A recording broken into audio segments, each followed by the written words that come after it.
Thank you for watching the World Community Magazine's Hour of Power Live on Facebook with your hosts Edward McQueen and April Garner.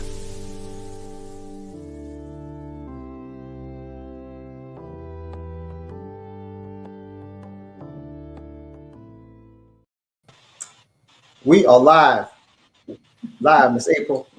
Yes. Before I go anymore, I want to tell everybody Miss April is a hardworking young lady. I mean, you're involved with children. I know I heard about you yesterday and all those days. Yeah, that's good.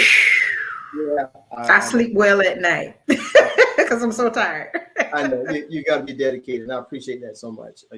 Most people appreciate that who know you anyway.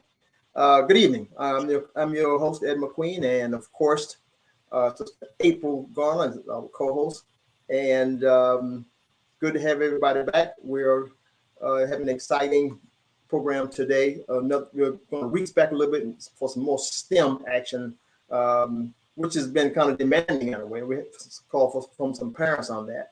It was back in September of 2021, I believe, where we had a young man that we're going to introduce today back again, who came on and gave us some good insights on his STEM program that he has going.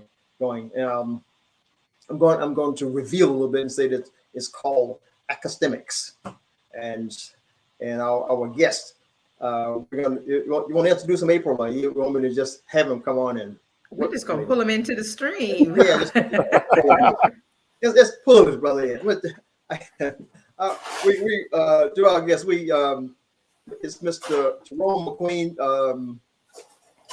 We're both civil engineers, but we're not. That's the only way we're related. I was wondering. We're gonna have to find how we're related. That's right. We will. Right. We will. Make no mistake about it. We will. But like I always say, Edward McQueen is the greater McQueen. You know how a church split off. You got Greater St. Matthews. Yeah. Where Edward McQueen is the greater McQueen. I'd already given you that title, man. That's fine. Okay. No, that's very modest of you. I'm just trying to follow in your path. Okay, all right. That's very modest of you.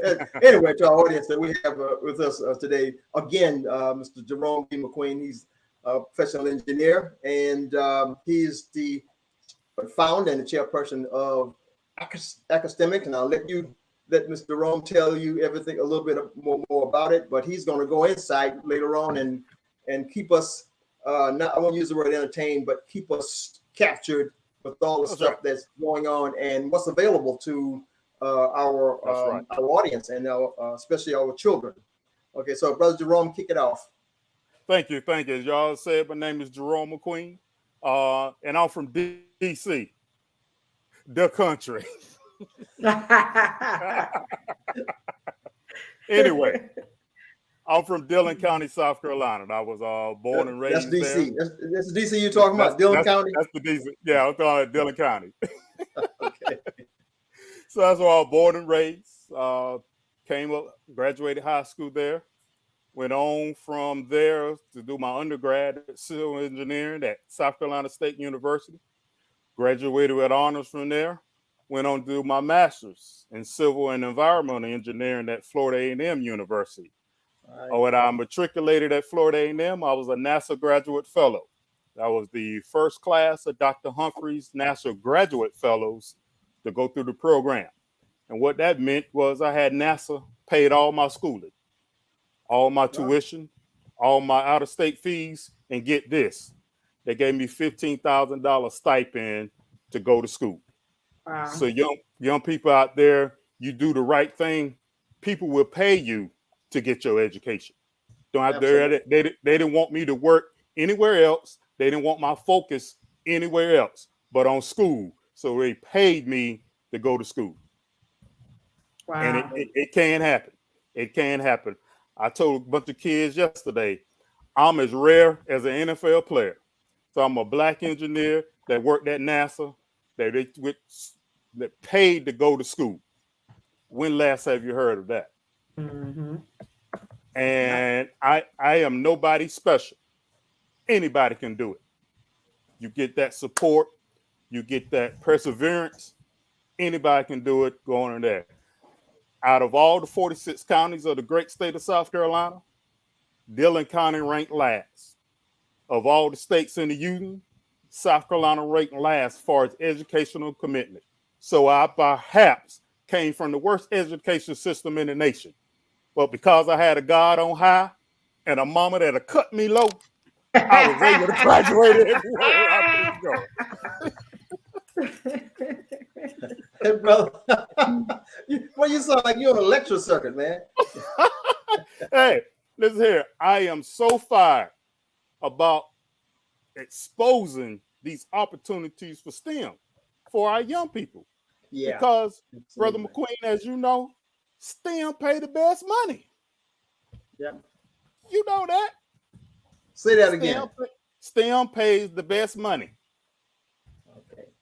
You look at Legal money. Legal money. Thank you. So there was a study that in 2018, there were more engineers as CEOs of Fortune 500 companies than they were MBA graduates. Wow. Right. That's the opportunity you have in STEM, because when you learn that STEM, you're able to innovate and create new things. Elon Musk is an engineer. He created Tesla. Steve Jobs is an engineer that created Apple.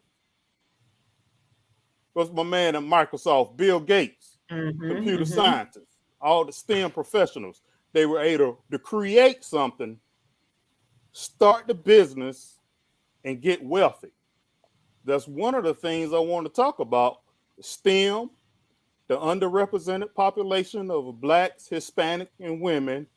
And when you learn STEM, you can close that wealth gap. You take all the technology. And technology, the definition of technology is inventing something new. It's inventing something new that satisfies the human needs and desires.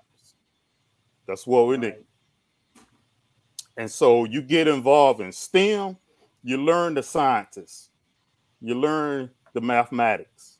You take all that and you engineer new technologies. So that's why I'm so fired up about STEM, because you have a whole new way of life just in STEM. You follow that path, you hit it hard, and you stay in it. All the opportunities are open the door. It doesn't matter about what race you are. If you can provide something to the world, it is yours. You can transform your life. Talk about that's why I want to be an engineer since I was in the 6th grade. I fulfilled that. I saw how it opened up. Now, the reason why I started AcaSTEMics, and the word AcaSTEMics means STEM-based academics. The reason why I started that, because I wanted to expose all our young people to the wondrous opportunities in STEM.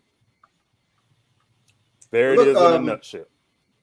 Well, you said you were fired up, so you must have been fired up since last September, because that's when you were here. I've been AcaSTEMics hit 2 years old in May. I've been fired up for over 2 years now. All right. So and I stay fired up because I've been into the school systems, and there's a disconnect between the teachers and our engineering world. So teachers have been educated and taught how to teach all their lives. They don't know about the opportunities there are out there in the STEM world. Teachers really don't know the opportunities that you are affording your students, because they haven't dealt with the engineering world like you and I, Brother McQueen. So what I come into the school system to bridge that gap, than saying, hey, you know why you learn geometry? Because as civil engineers, we use triangles to design bridges. So if you learn geometry, you learn triangles and rectangles, you can use that to become a civil engineer. And Brother McQueen, tell how much a civil engineer make. Tell them all that money you got. Brother, you on TV, man. He put your pocketbook on blast, your wallet on blast. You're looking at a poor engineer. Tell about all that money you got. Oh, graduating civil engineer from Howard University. Tell about all that money you got, man. It is good to have your enthusiasm on our broadcast. Somebody sounds nervous. Yeah, you gotta have your enthusiasm, man. Tell them, Brother McQueen, you just do this radio show as a service. It's a service. Yeah, it's a service. It's a service. But I agree with you. It's been a prosperous curriculum, and a prosperous career. Okay, let's put it that way. I mean, you don't starve, but the stuff. No. But the stuff that you learn along the way, you never stop learning. Okay, No, you don't. Even especially engineers. I don't know about anybody else, but Right. everybody should be in that phone where you never stop learning, not just engineers. I didn't mean to say it that way, but it's just the stuff. It just seems so so meaningful. I guess as you get older, and then you really start looking at things. I'll tell you just a little something briefly. Where I started a class of students one day. I was over in Missouri, and I was at this like junior high school, and they wanted to talk about engineering, and I told them that bridges from one end to the other are not connected. So if they were on an abutment, and I told them that they were on rollers, and they're not. I mean, bridges are not connected, okay? Because their connections have to have time for breathing and stretching and expanding, contracting. So a bridge, your typical bridge is not connected at all. So you're not gonna fall now. But typical bridge is not connected up their own rollers to allow their connection to expand and contract. So nothing is connected at either end. It's just sitting on something. Okay, it's just sitting on something. Because you have everything breathes. Just like we breathe. Everything. Everything is alive. That's right. Really. Right. But that's why I wanted to say to that. That's right. Every structure has its natural vibration. Yeah. And you can't damp that vibration. It has to be allowed. You had to be allowed free. Like us, Brother McQueen, you can't stop us. We got to be allowed. We got to be allowed to breathe and expand and grow. Yeah, right. All right, so look, tell us a little bit about where AcaSTEMics have gone from the last time we saw you in September to now. I understand you've done some great things, man. Those are things. So last September, I just got off a STEM summer camp that I did for South Carolina State University 1890, the PD region in Florence County. So since then, I've done after-school programs in Alabama. I did the Pecan Festival in Florence. Actually, the programmers for the Pecan Festival just emailed me last week asking us to do a session in rural schools in South Carolina. So we're in planning for that. Just a couple of weeks ago, I presented at Caesar's Palace in Las Vegas, where I talked about STEM connectional learning and why you need to learn certain things, why you need to learn geometry, why you need to learn algebra, because those things translate to careers where you can make money. The after-school program that I did for this particular school system in Alabama, I did the curriculum that I developed called STEM Business. And STEM Business is a 3-part program where in the beginning they put together educational STEM kits so they can learn basic STEM concepts such as electricity, solar, things of that nature. Then I take them through the engineer design process where they develop a device or product that's used to solve a problem that they have. The third part of that program is entrepreneurship, where I teach them how to implement that product and get it into the marketplace. In the culminating event of that whole curriculum, they have to develop a Shark Tank-like presentation so they can get money for their design. And so one of the neatest designs a young lady had. So her problem was when she get to her locker, her hands are full and she can't hardly open up her locker. But her problem, her design to her problem was she was going to invent a face recognition locker system where she just put her face there and it automatically unlocks and opens just for her. Those are the type of ideas that our young people have, that if she can take that and take it to the real Shark Tank, take it to a designer and get that in practice and get that into the business marketplace, this young lady's a millionaire. A billionaire, probably. Billionaire, exactly. Yeah, That's what I'm absolutely. talking about, getting our underrepresented population involved in STEM to reduce the wealth gap. Prime example right there. And so I Wow. teach them as engineers, I teach them all we do is solve problems. We design things to solve problems. That's what an engineer does. Now, each individual have their different disciplines. So you're civil. I'm mainly environmental. So I design things to protect the environment, to make sure it stay clean. And you do the civil. We got mechanical engineers. We got industrial engineers. All these engineers out here, basically what they do is solve problems. Now we know how our world is. We always gonna have problems. So we're gonna always need engineers to solve these problems.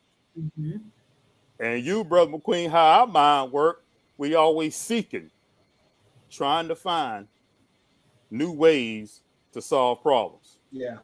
That's what I'm trying to instill in our young people, because they have the mind. They just need to know the how and the where to get started. You ignite them, the flame gon' go on to grow on its own. And then when you get so many flames, we're gonna have that explosion. That's where we're gonna change the world. Absolutely. So your latest endeavor has been, was that the Las Vegas? Yes, Trip? yes. So there was a conference called the Innovative Learning Summit, and this is a summit where people come together and they exchange ideas on how to better reach our young people, how to better offer alternative methods of teaching. So I offered my method of STEM connectional learning to try to help teachers, to give them a strategy to answer that question: why do we need to learn this? Why do they need to learn about bacteria and virus? So they can develop hand sanitizer. Who develops a hand sanitizer? A microbiologist. How much does a microbiologist make? Over $80,000 to $90,000. So what I'm trying to do, I'm trying to connect the classroom topic to the real world STEM concept, so they can have a STEM career attached to the money that they can make. So basically, I sat in a room full of teachers, and surprisingly enough, when I started talking, Brother McQueen, I had 3 people from South Carolina State University in the audience, people that I went to school with. We were way in Vegas. I had to go way to Vegas to see some of my classmates from South Carolina. That's a long trip. That's a long For trip. friend. For friend. That's right. Yeah, that's interesting. That's interesting. Yes. Yes. So how April, you can jump in there and chime in on. So how do you think that this part of the East Coast in South Carolina or Horry County for that matter can benefit from what your experience has been? So the biggest thing I teach is that for our young people to understand and retain STEM concepts, we must immediately make a connection to the real world. They don't realize all the world is made up of STEM. And all our young people have all these interests. And we have to find what their interest is, because whatever their interest is, we can find a home in STEM. If, kids like to play video games, let's stop playing the video game and let's learn how to design your own video game. How many kids sit there with the video game and say, I wish it would do this. It'll be good if it can do this. It'd be good. Stop wishing that and start learning how to design that and make your own game. And then you have your own game to sell, reducing the wealth gap. And so in school, like I said, we need to start immediately making these STEM concepts real to them. Real. We have to. This younger generation, this younger generation ain't like ours. When mama tell you to do something, we just did it. We didn't question. But this generation, you got to tell them the why and the how when you tell them to do something. So if our schools want to transform, we have to sit down and tell them today we're going to learn about a isosceles triangle, because a isosceles triangle will help engineers build bridges. Yep. Jerome, why do you think it is such a challenge to, I guess, to convince our education departments that there needs to be a greater, not a push, but there just needs to be a greater emphasis on creating these STEM related curriculums, and not just at the academy level? Because, for example, Horry County schools, we have the Academy for Academics and Technology, and then you have the AAST, which is the Arts, Sciences, and Technology, or what have you. But it seems like those academies are kind of siloed to, in a sense, because only certain students end up going to those academies, you know? Right. And a lot of times it's because either the parents don't really understand the choice in the matter. That's it. And so, you know, my daughter, for example, went to the Academy for Academics and Technology, but you know, she went there with a more of a business emphasis, and you know, it's come full circle and kind of played out in the end. But it would have been, I think, a much better exercise and experience if we were really utilizing these concepts that you're talking about in the regular schools, and that, you know, so that the students don't have to transition or migrate to another school in order to get this kind of stuff. It's almost like the curriculum shift needs to be to more practical, everyday, real world concepts that lead to the workforce. I get we have to have the ABCs and 1, 2, 3s, but evolution is showing us that ABCs and 1, 2, 3s and all these standardized tests are not enough for our students to thrive in a world that's continuously evolving, you know? So I'm sure there's a frustration there. And it also means that you're going to have more teachers who are rooted in STEM, you know? So that's one side of it. And before I go into my next point, you know, how do we change the mindsets of the people who are making the decisions at the departments of education and all that? So the first thing I think is the problems as far as the masses, as far as administration, they really don't know. It's the knowledge base. We are human beings, and we kind of timid and scared of things that we don't know about. And so when someone comes in and tell them a new way of doing things, the first thing to ask, well, where has this been tried before? Do we know if this going to work? Well, I know one thing. What we've been doing all these years is not working. And so trying to get us, I mean, me, Brother McQueen, we all creature habit. And so we're going to be doing things that has always been done.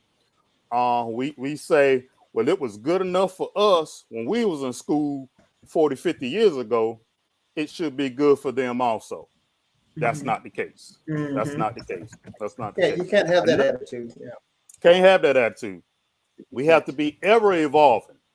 Another thing is that what I see is that sometimes when we do these standardized testing, and our young people get this score. So that one score put them in a category. And that category said, hey, you can't comprehend this STEM stuff. So you got to stay over here. I'm gonna tell you about a kid in my after school program. Wasn't academic or nothing like that. When he started doing my kits, he was always the first one to be finished with every one of these kits. I start ordering the hardest kits I could just to challenge him. Every challenge I put in front of him, he finished the kit. He finished the kit so fast that by the time the rest of the kids have finished theirs, he has redesigned his kit. I gave him a twin engine airplane one day.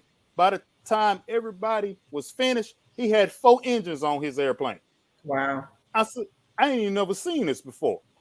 So that kid ended up writing me a paragraph saying, I didn't want to go to school. I never want to be in school.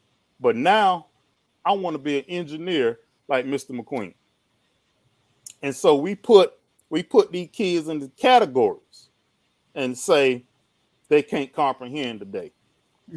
Can't comprehend today. But today I had from first, 4th to 9th graders. Today we made a boat.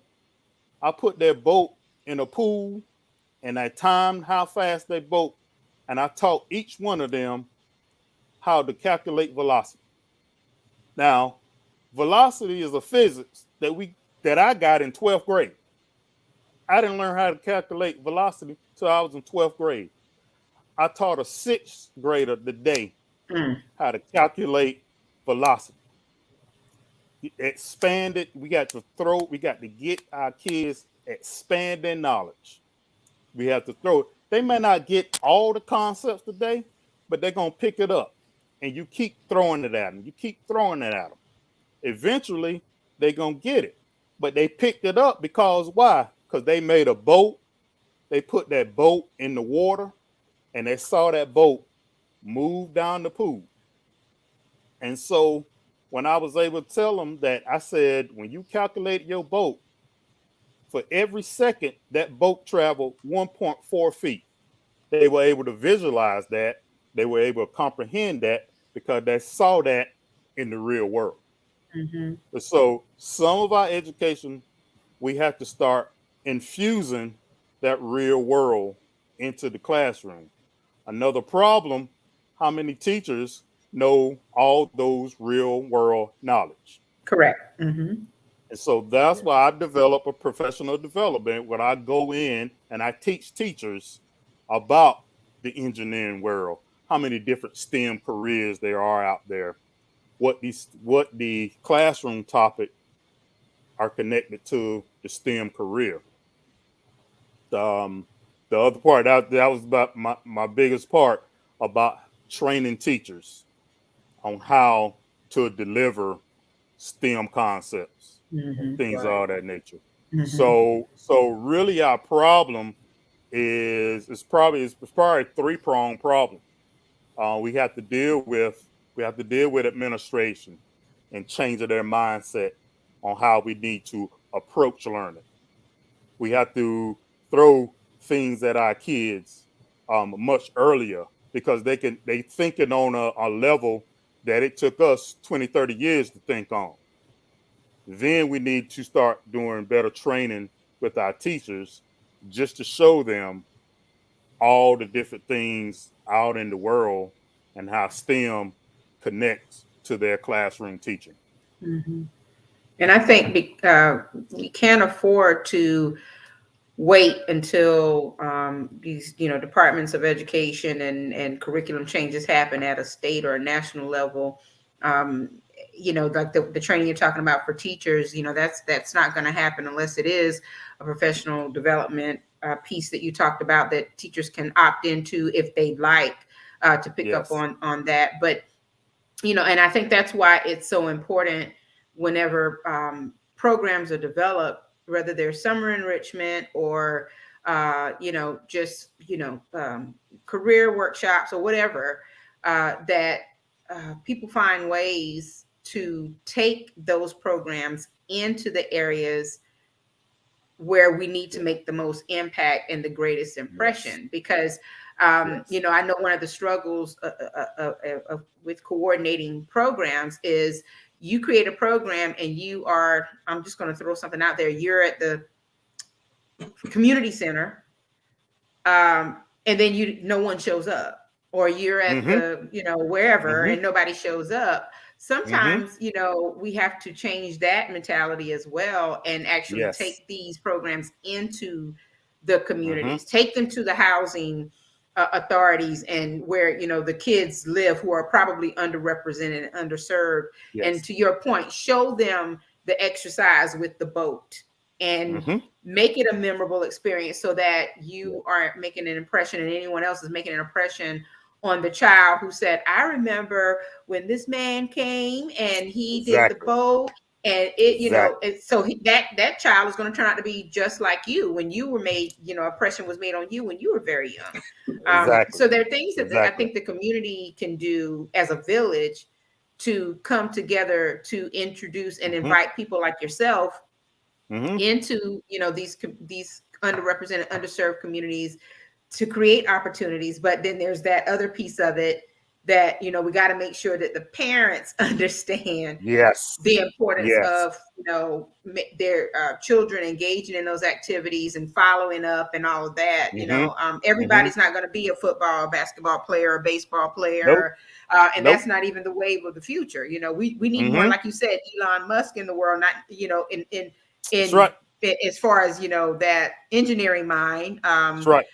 And people who are, we need to go back to our original roots as Black people. We pretty much invented everything. Yeah, I don't care what anybody says. We invented everything. That's right. So we need to get back to inventing. Continuing to invent things and create things, and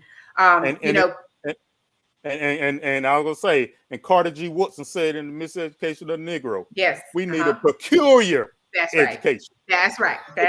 So if it's hands-on, and most of us learn that way, let's create those opportunities, because you're right.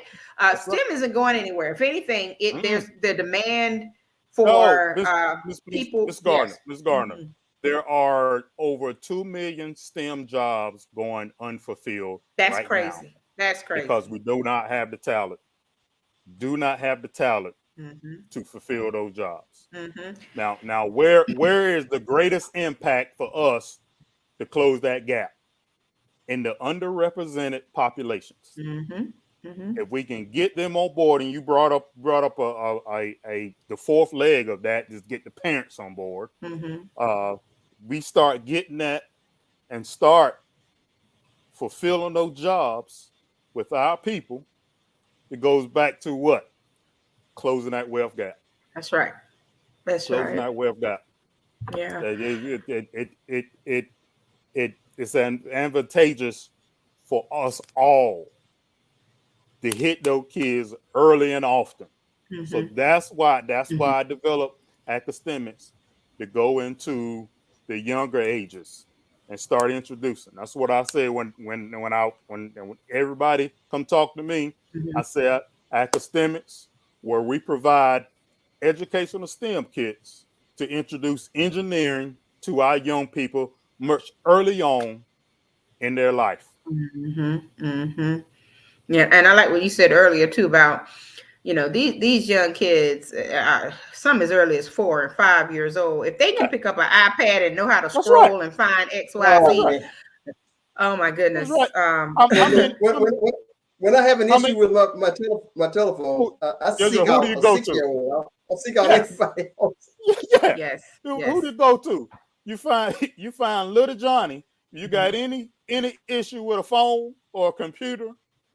Tell me what to do. He'll do it. He'll do it. And if he want to tell you what he did, he will. But most time they won't. Because it's easy for them to just do it. So you still got to come back to him. And if he was charging you, you would have to pay him.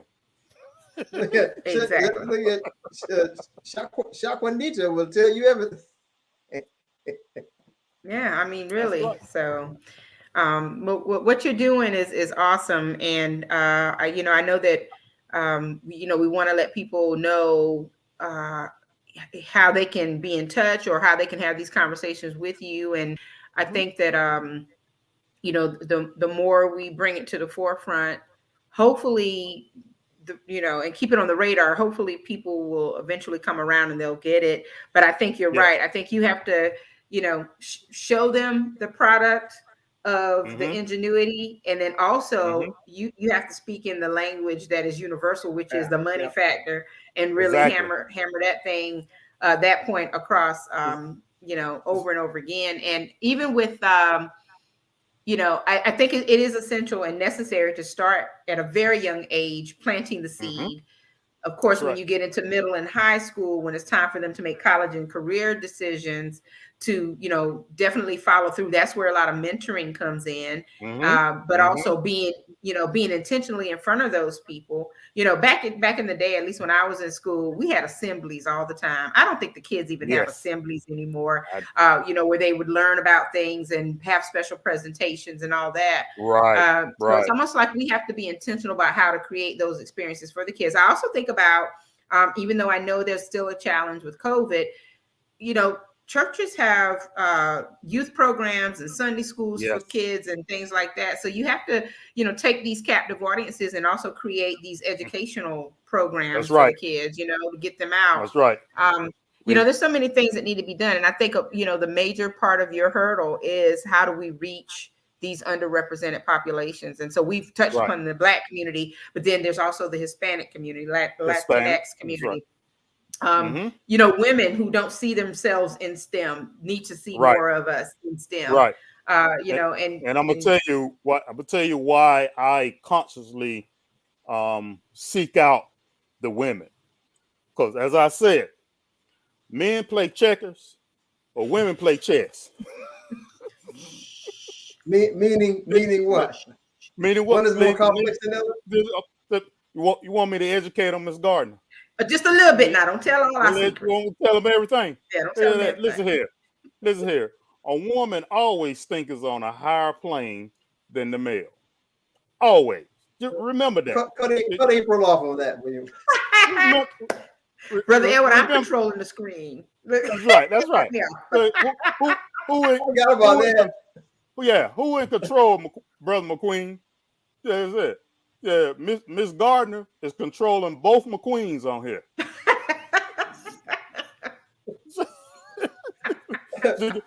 she can black us out. She can mute us.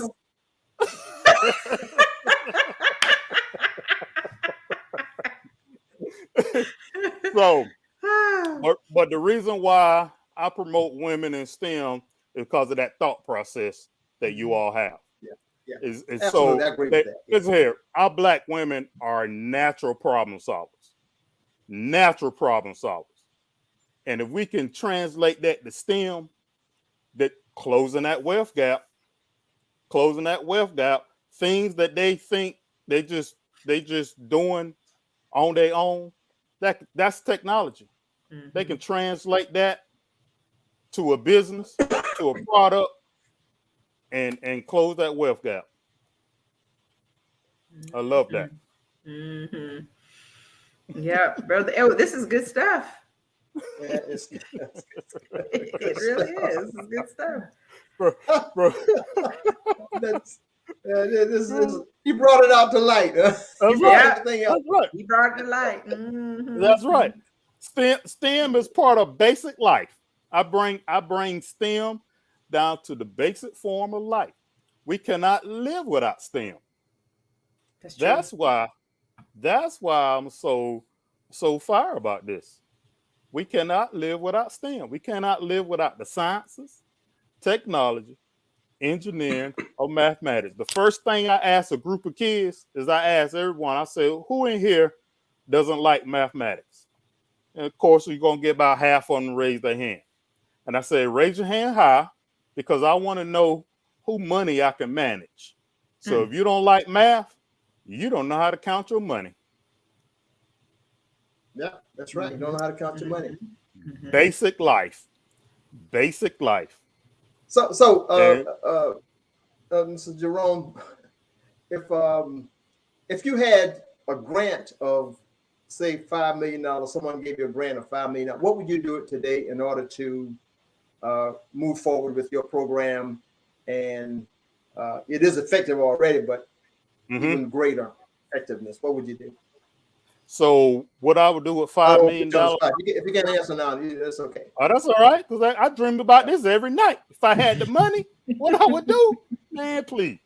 If I had $5 million, I would start putting my educational STEM kits in every one of these schools, because I have written a lesson plan to go along with the learning of that STEM kit.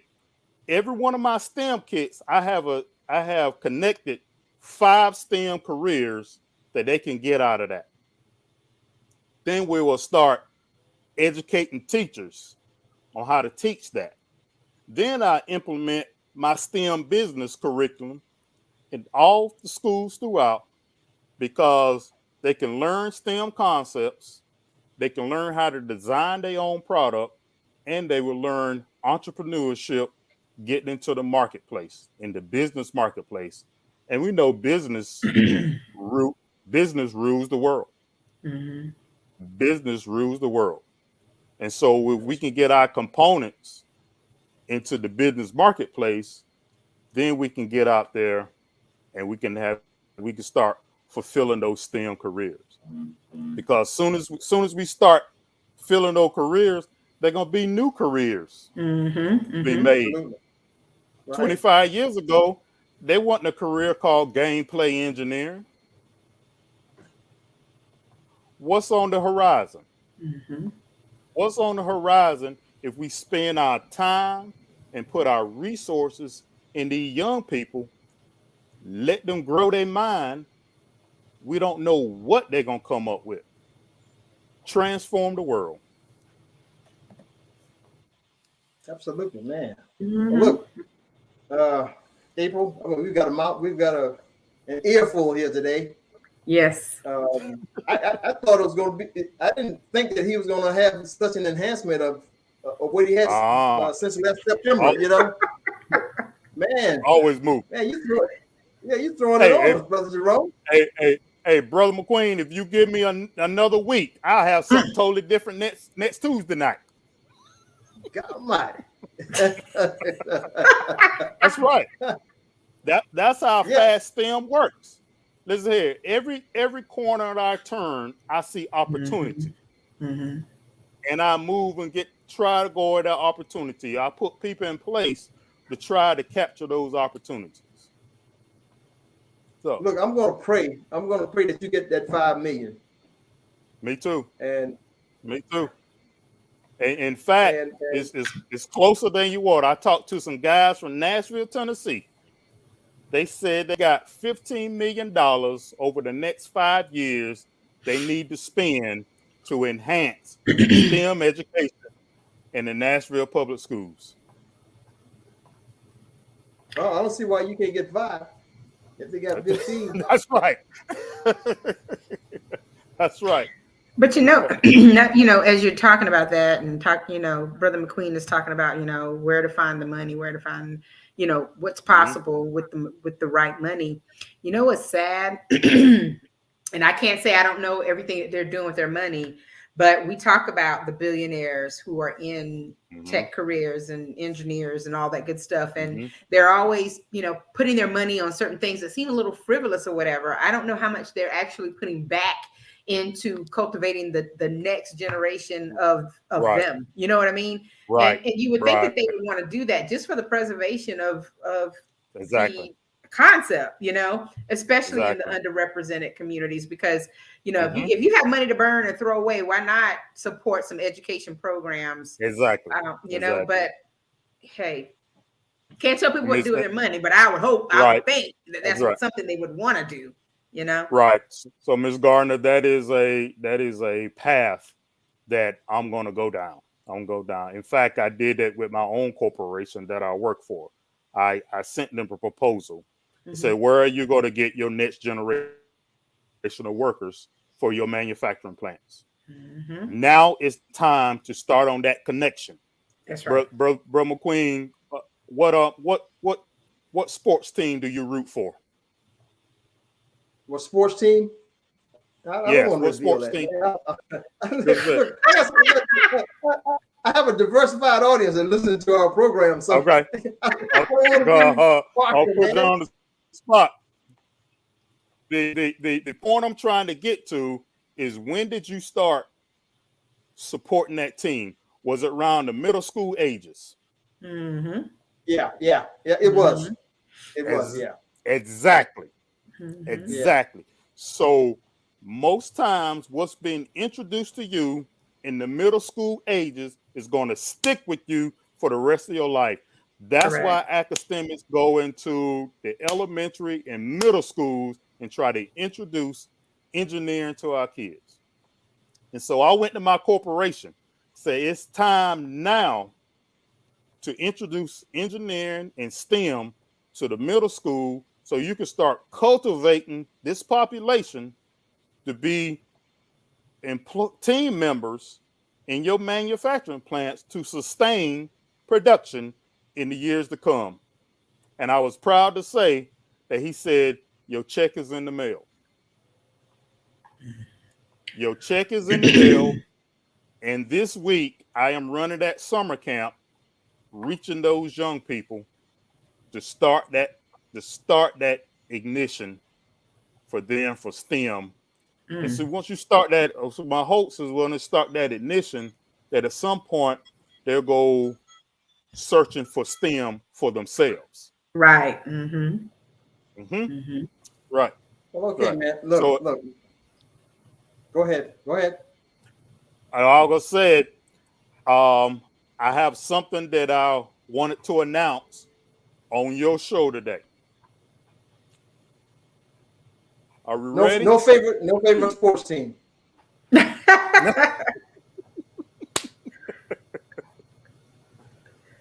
Something that I wanted to announce on your store, on your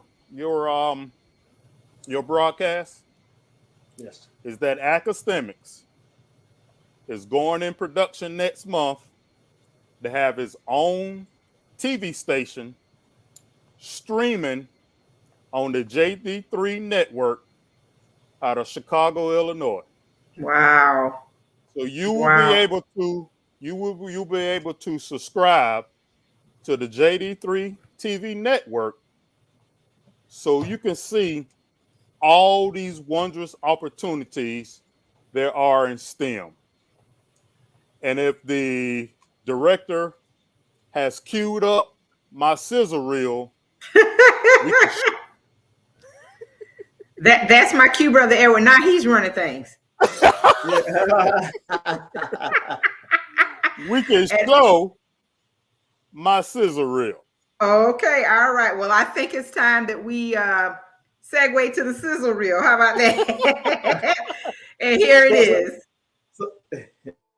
This is Jerome McQueen of AcaSTEMics, the national movement to encourage our young people to choose STEM as career aspiration.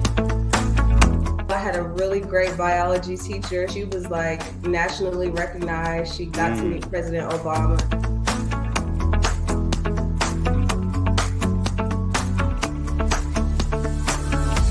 So this year I'm working with 3D printing, actually being able to use my skills from A&T to design things on the computer and actually see them become a physical part.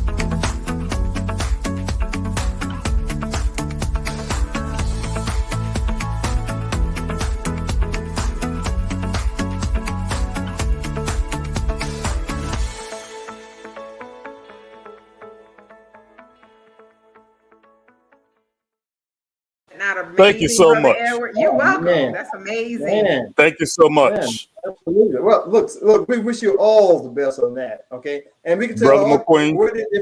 You heard it first right here. That's right. Live. There you go. That's right. That's the first time. That's the first time that reel was played on the internet. Awesome. Right. WCM live. Brother McQueen, your show on the breaking, on the cutting edge. Your show better than CNN. You breaking stories. Hey, I like the sound of that. I wish we had some CNN endorsements, Brother Edward. We would be all right. I'll tell you. But thank you so much. Right. I'll tell you, man. We've had it good for a while. April can tell you that, and we've been on for almost 2 years, right? Right, April, something like that. 2 years. Yeah, 3 years. we started. Not the radio time, but this is we started in the COVID year, first year COVID. Yeah. See, when you force us to get in a corner, when you force people to get in a corner, that's right. We're creative. Okay, that's right. So that's what generated this broadcast, and that's the genesis of that. But anyway, look, Brother Jerome, we gotta have you on here again. We said that the last time, and here you are again. I didn't expect all this. It's just again, these new enhancements of your program and stuff like that. But man, look, just keep on going the way you're going. Thank you. Don't stop. Thank you. Okay. No, if we can help in any way, just give us a call. You know. Okay. Right. Okay. We got a whole lot of our young people we have to reach, and we have to do that. We have to do that. I can't rest until all those opportunities have been exposed. And so someone says that talent has been distributed equally, but that's not the case about opportunities. Oh, I like that. It's not the case about opportunities. And you are right. So that's right. So it's up to me. That's why I founded AcaSTEMics, to expose those opportunities they are in STEM. And once we find their interests, we need to develop their interests. And then when they achieve greatness, we need to acknowledge their greatness. Now you rinse and repeat on that all the time. We're going to get those kids out there that's going to transform the world. Absolutely. Absolutely. Yeah, that's how you shift the atmosphere. I love it. But thank you so much for being here with us tonight. And we definitely have to have you back, like Brother Edward said, because we need the updates and need to understand new developments. Because just like you said earlier, we're thinking about STEM now. Look, STEM 50 years from now is already happening. So we're behind the 8 ball. We're behind the 8 ball. That's right. And so that's why it's also important for us to make sure we get our kids involved in this. So, Ms. Gardner and Brother McQueen, thank you for this venue. Thank you for this medium that you've created to share our story, to show how we are. And so you all keep on prospering.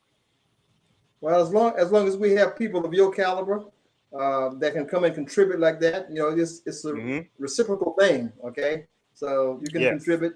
We're able to carry your message.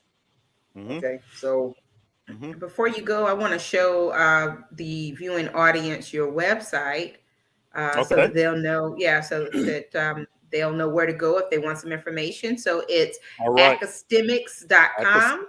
That's right. Yeah. And another thing I want to share with you, if you scroll up to the top, you will see a family engineering challenge. If you click on that, it'll take you where you scroll down. You can purchase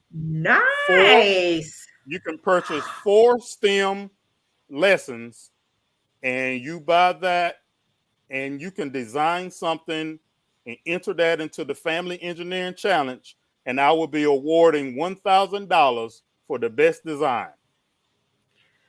You know what? We need to do something with that, Brother Jerome.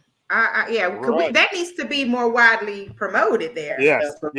I just started it yesterday morning.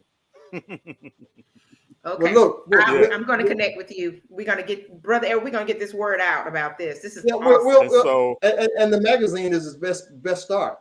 Okay. Yeah, in the magazine. Do it in the magazine. We'll do it on the network. Absolutely. And like I said, you have 4 STEM accredited lessons that I developed. And also you can purchase STEM kits from me that I have shipped to your home. And so that's where you can get a jump on STEM education in your own house. This is awesome. So each one of those kits. Clean there. I know, isn't that cute? That is so cute. Oh man. Yes. That's ingenious. I like that. It is. We have to get on it. We have to get on it. Yes. So yes. Okay. Well, all right. Well, this is a wonderful website as well, and we'll definitely be sure to help promote this and push the concept of your Family STEM Challenge. I think that's an awesome, genius. Okay. So just wanted to show everyone that. And in September, I'll start the public school classroom engineering challenge. So teachers will have an opportunity to win prize money so they can kind of equip their classroom with STEM equipment. All right, Jerome. All right. Well, look, man. Brother McQueen, you on the cutting edge. You breaking stories.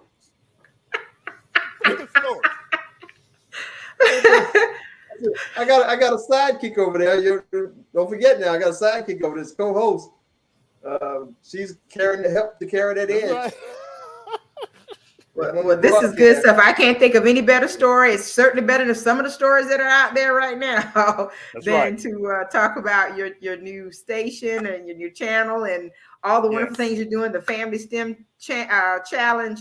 Brother, it doesn't get any better than this. We gotta find some more Jerome McQueens out there to report on. We're gonna do it. So thank you for joining us, and we really do appreciate it. Thank you. All right, Brother Jerome. All right. So, Brother Marcus, did you hear about all of that? You know, as a STEM person myself, I was, oh my goodness, that was right up my alley. And to see that same kind of energy and fire and passion for the STEM field, which is, like you said, a field that is so underserved, but yet in such high demand. STEM is at the base of everything, because without STEM, you can't produce. Without STEM, you can't invent. Without STEM, you can't calculate. Mind you, I am somewhat biased as a math man myself, but still amazing. I mean, absolutely amazing. All right.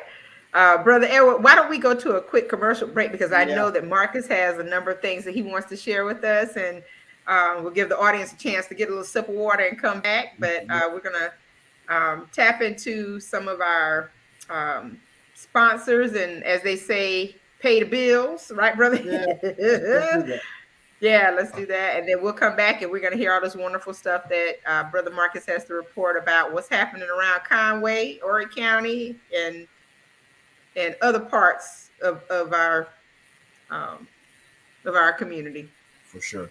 All right. Going to get that queued up in just a second. And here we go. Here we go.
right, Brother Marcus, we're going to kick it to you. Give us your report.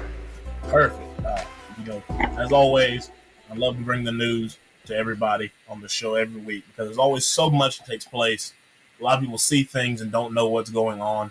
A lot of people hear about things and don't know the true explanations behind them, and I love to come and bring those every week. So, we're going to do our regular rundown. We'll start out with the congratulations section. Definitely my favorite section out of them all. We'd like to shout out first a Conway native, Mr. Keith Skinner. He runs a child development center, and he acquired a piece of property that he had originally planned on expanding and making a playground for his for his child care facility. But he saw a great need in the community. Right. And instead of doing that, he decided to convert. He had another vision and decides he wants to make a laundromat in that area on Creel Street. For anybody who understands that area and that layout of Conway, they know that the closest laundromat to that area is the one way up by Collins Park in nearly the North Conway section of town, up by the Freeze. So, with that being in the area in that Creel Street corridor, that services a community to where they don't have to worry about getting a ride, getting a taxi, walking a long distance in the heat.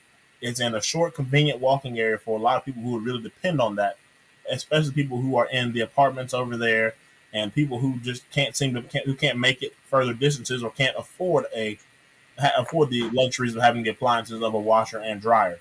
So we really wanted to give him a shout out for that because he looked past expanding his own primary business to do something that he saw fit the community more. And that is very selfless, and we wanted to commend him for that. Mm-hmm. For sure. Also, we want to congratulate the 10U softball fast pitch team from the Conway City Parks and Rec. I reported on this a couple weeks ago. That is the same team that went and won the state championship in Rec League travel softball. That team also won the championship last year as well, and they were recognized at the city council meeting. It's great to see young people being recognized at early ages, no matter what they're doing, but showing that they're involved in other things besides just sitting at home and feeling like they don't have anything to do. I hope this encourages a lot of other people to truly get out there and support the young children and a lot of the young people in Conway because, as most of us know, there isn't a lot for kids to do in Conway. But luckily now with the revamp of the Sports and Fitness Center and the rec department as a whole, there's been a lot more opportunity for people to get involved, not only with their children, but their families as well. So we really want to shout that out. And since we're already on the topic of the Sports and Fitness Center, I might as well go ahead and bring up a little bit of news on them. I have a couple things on them. July has been recognized as Parks and Recreation Month here in the city of Conway.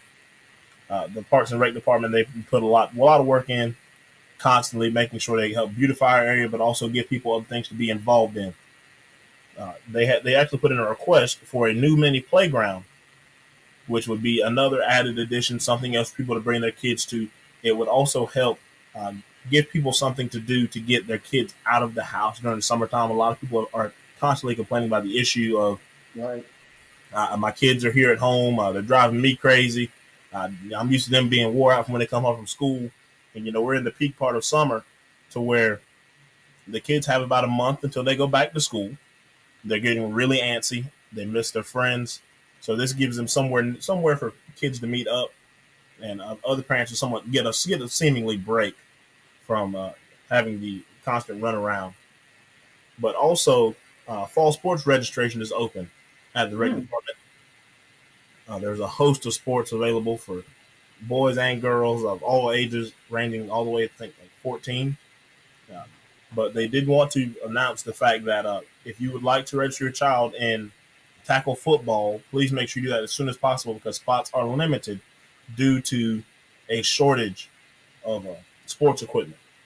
You can make sure to find that on the Sports and Fitness website, and then you can go and register from there. Also, they are installing sod at the Terrace, which is the place I spoke on last week, which is supposed to be this outdoor amphitheater that we're getting in downtown Conway. I pass that area very frequently, and construction is truly, absolutely steamrolling. They have it projected to be ready by fall. Wow. So that'll be great. Cool off outside. People can go down there and enjoy things that are there to offer. So we definitely wanted to commend the city of Conway for hard work on that and bringing something else of culture into the city of Conway. I saw something pretty cool today on my ride home, and it's near and dear to me. As I was driving home probably about 5:15, 5:30 ish, I was looking down the road, and I said, "Why is there a cop standing at the intersection?" Today in Horry County, there was the National Police Officers Ride to Remember, honoring fallen police officers, and they came through Marion County and Horry County. They had traffic stop. They also had the names of 2 local police officers who passed away within the past year or two.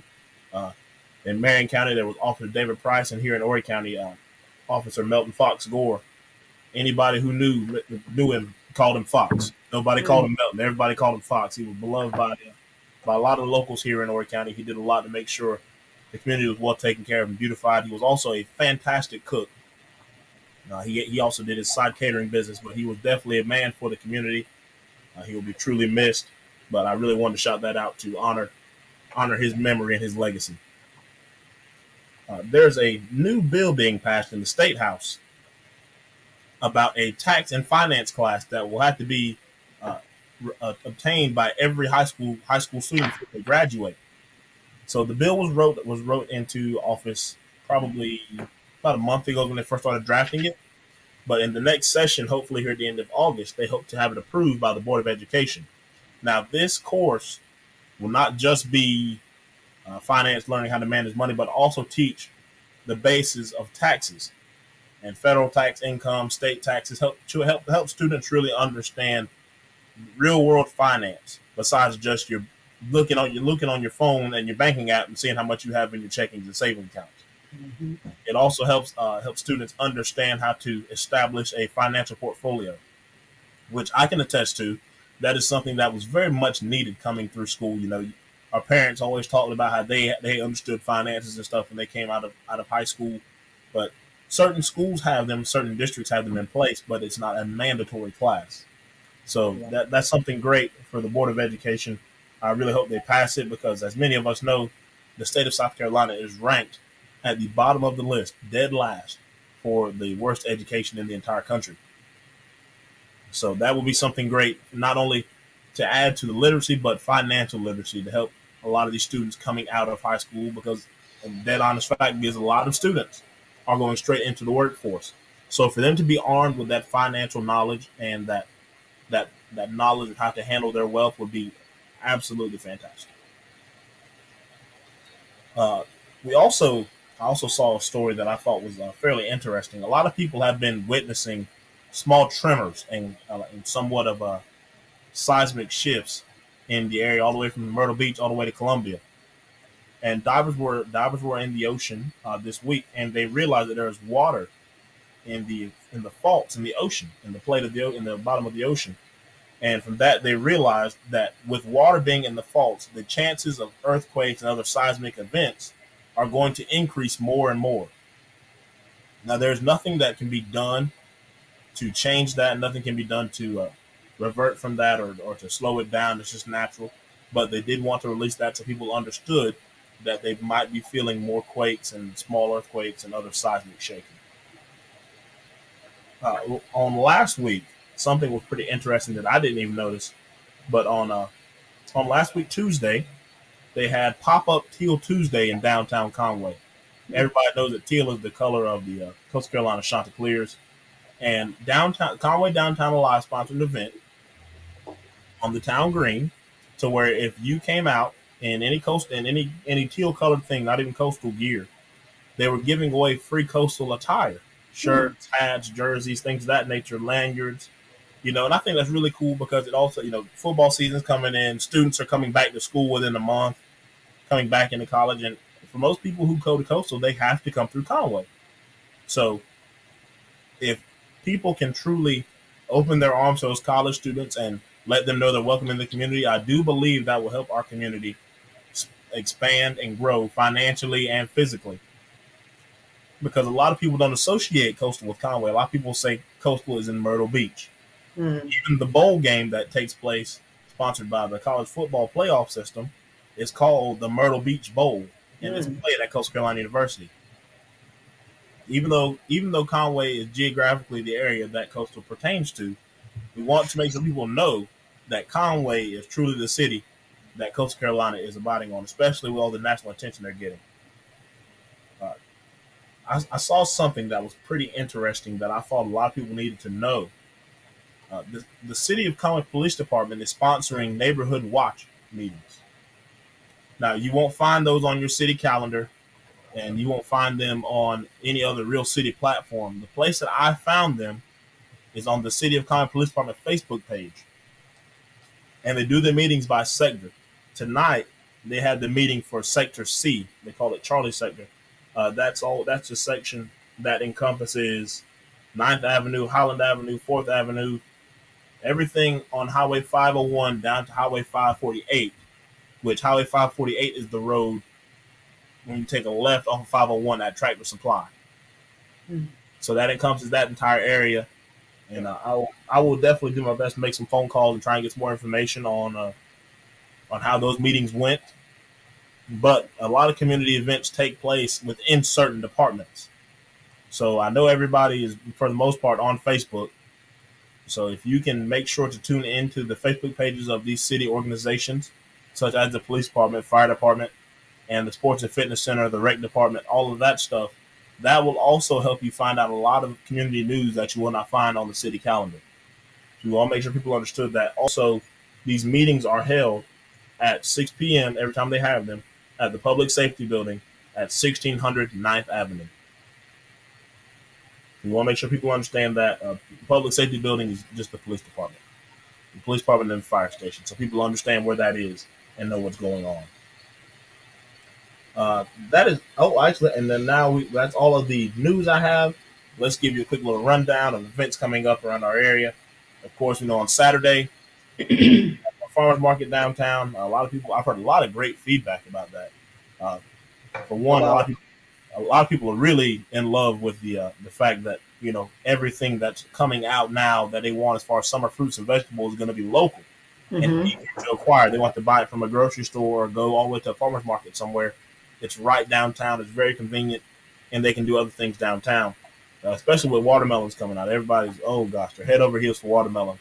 So to be able to buy watermelons, not $8, they truly love that. Right.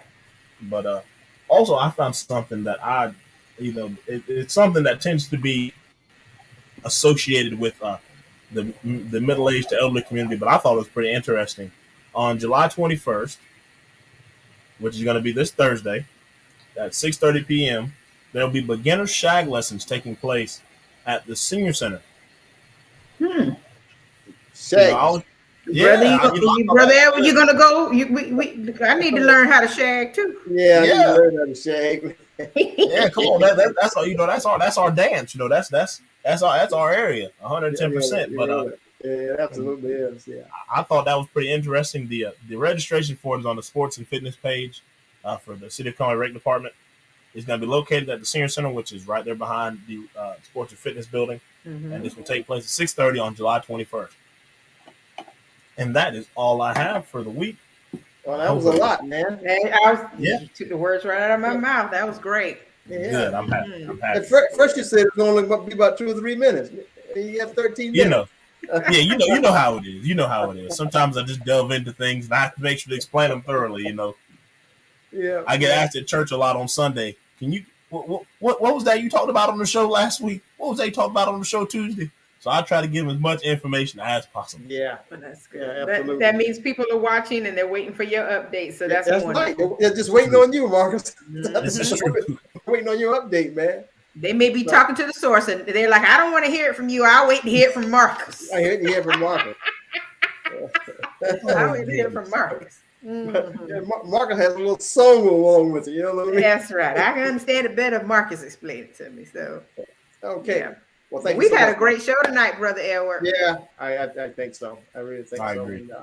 And to our audience who are tuning in, we hope you all have learned something, especially about the AcaSTEMics. Right. So, and don't forget to